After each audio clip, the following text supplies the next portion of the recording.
what are the challenges in preparing for a game where at least the head coach says he's willing to play both quarterbacks? Right. Two different style quarterbacks. Obviously a vet and Cam Newton, his ability to run the football and throw the football.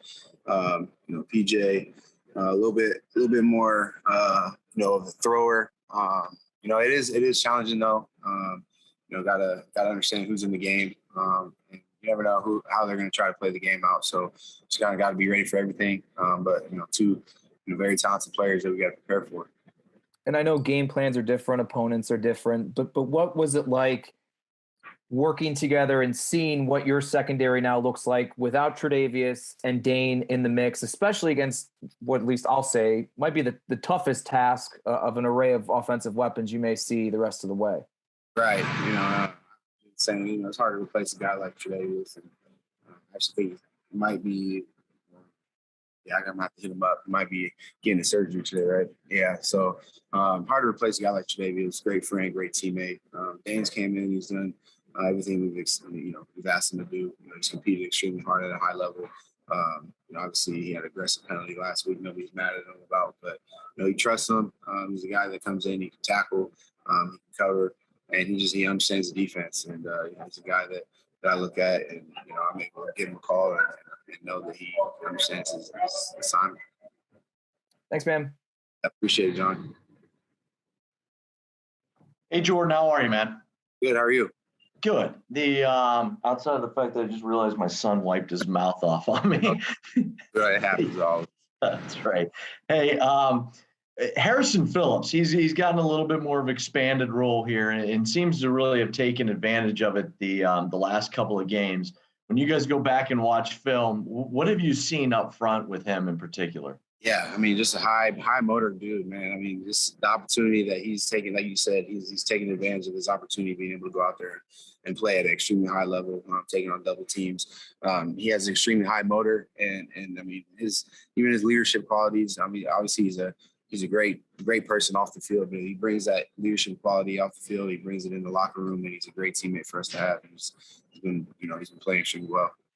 Yeah, one of the things that Sean brought up when I asked him about Harrison is the fact that he just cares so much. Right. Is that something that you see as well in him? Yeah, exactly. You can tell just by the way he plays that he cares. The ball might be on the other side of the field, but he's still turning and running sprints to the football. At I don't know how much he weighs, but however much he weighs, So I'm a guy who cares extremely much. He's a great teammate. Great friend, and we're lucky to have him on our team. Appreciate it, Jordan. Thanks, man. Have a good day. Yeah, you too. Hey, Jordan. I guess it's like an easy question, of course. Like fundamentally, you want to be a good, solid tackling team. Over the course of the season, as you get in this time of year, do you place a bigger emphasis on that as a group? And what do you do specifically to, especially maybe a lighter week of practice to emphasize tackling as a group, especially in the secondary? Yeah, obviously fundamentals and technique, especially in our defense is huge. And during this time of year, you don't get a lot of those live reps in practice to take, angles on the football or to actually take a physical, make a physical tackle. So a lot of it is a lot of mental reps, and there's a lot of, on the side work, just being sure you're rapping, driving. And it is, you have to continue to work on it. Because tackling, it's become one of the biggest keys in our game today is being able to tackle out in open space. And so, obviously trying to limit the missed tackles, but, just continue. You got to just continue to work it all throughout the season. It's just a technique and fundamental that can never, not be brushed up on. And did you notice, going back and looking at the film of the Tampa game, with how well you guys played in the second half, was that something that was better in the second half? Yeah, I think we made some adjustments. I think we settled down a little bit. Obviously, I think we played a little bit with a little bit more urgency, but at the end of the day, like you said, it was the tale of two halves, but, we definitely want to build off that momentum from the second half going into the rest of the season, really, obviously first starting this week. So, like I said, it's just something, tackling is definitely something that you just got to continue to work on. And Coach, Bobby and JV definitely do a great job each and every week. and getting us the right what's the word I'm looking for, the right drills in order for us to continue working on it. Thanks, man. Appreciate it. I appreciate it, Matt. Jordan Poyer, Mookie Arcus, Waffle Sports 1080. How's it going, man? What's up, Mookie? I'm good. How are you? I'm good, man. I'm good. Hey, you're having a great season, and you've been having good seasons for years. I know we didn't talked about this, probably 3 years now. But what is really attributing to the season that you're having this year? I just want to keep getting better. So it's a weird question to ask, man. I love this game. I love what this game has given me in my life, and I just want to continue to give back to the game that has given me so much. I love my teammates, I love my team.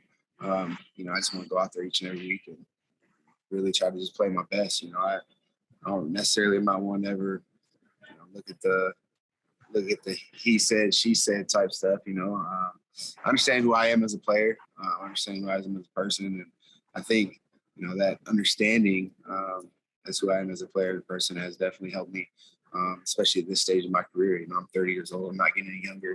But I played a lot of football. And, obviously I got great teammates with Micah. All my teammates are great teammates, but, great guys like Micah who helped push me to become the best version, the best player that I can be. And, I like to think he would say the same. Both of us push each other extremely hard. And I think that gets the best out of us. Absolutely, man. But you've been doing that, man, for 3 years, since you've been in the building, over 3 years since you've been here. It's really good to see that you finally being recognized, for that work. But, here it is, man. Back-to-back losses. I can't recall when the last time that has happened. You know what I mean? Guys, right? So how do you get back on task to get back to stacking W's with 4 games left in the season? Just continue to work, man. Just continue to work. That's really all you can do. Obviously, nobody wants back-to-back losses. I can't remember the last time we had one, but we got the right guys in the locker room to continue to work. And like I said, we got to use that momentum from last week and understand, who we are as a football team and really come out and show that. Had a good day of practice today, and we just got to continue to stay positive and continue to work. And that's really it. Hone down on the details. Be ready to play. Good luck this week. Thanks, Mookie. Hey, Jordan, I want to ask you this without putting you in a spot because I know that it's tough sometimes when you get questions like this, but is it harder to play defensive back in the league today with what is perceived by many of us to be some of the inconsistencies and subjectivity of pass interference? 100%. I mean, shoot. I don't know. I don't know the right way to answer it. I don't know but it does make it extremely hard. You could argue calls all day long, but it makes it hard for the defender to play. You got to play it dang near perfect. You as a defender, you got to play the ball. You got to look back. There's look back at a couple of the Dane's PI last week. I don't know anything else he could have did. So it does make it extremely difficult, but it's just something that we got to continue to work and control what we can control. Okay, since you opened the door about Danes, I'll ask you it this way. On that particular play, maybe it might be an example of maybe some receivers are just getting the benefit of the doubt because they're bigger bodies and the way that the ball is thrown, that happens. Is that tough then? Because especially for the smaller guys, you see Dane out there? Yeah, and I really never agreed with bailing a team out based off of a bad throw. When you watch games at TV at home and you see, maybe a quarterback is just trying to get the ball out of his hands, and so he throws the ball down the field, and he underthrows it. Those are the hardest ones as a defender to defend because at that point you're maybe hip to hip, and you're down the field, and the ball's coming, so you got to keep running, but you don't know where the ball is coming at, and the receiver does because he's obviously looking back, and now he's got to come back to the ball.